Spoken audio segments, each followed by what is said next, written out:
So God tells Judas to love your enemy. I pondered with that for many, many years. I felt like Judas, no, an eye for an eye, a tooth for a tooth. But now I understand why God said that to Judas.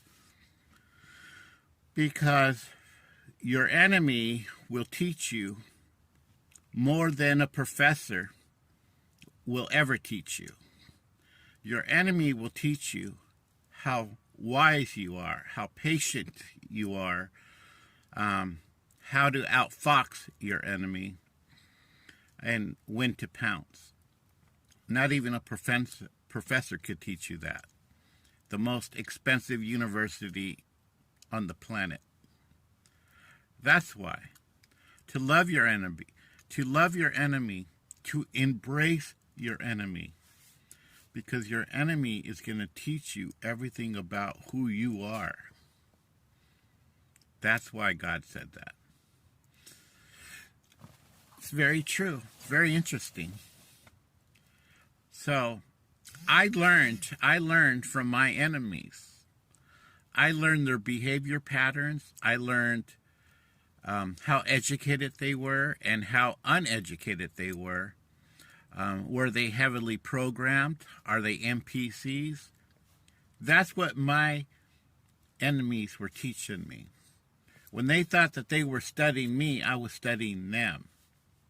And then I would also sharpen my intuitions. I knew, like, when I get off this freeway, there will be a police officer right there at the intersection. Sure enough. And they'd sit there and laugh at me, and I would smile back. So it was a game for me. I said, okay, there will be them right up here on this block. There'll be a man in a car. Everything I said was 100%, because I got to improve my intuitions. I got to sharpen them. Your enemy will teach you everything about yourself, more than any professor will ever teach you. And it taught me how to love them. It taught me how to forgive them. Your enemy will teach you everything, who you really are. That's why God says to love your enemy. Have a good day.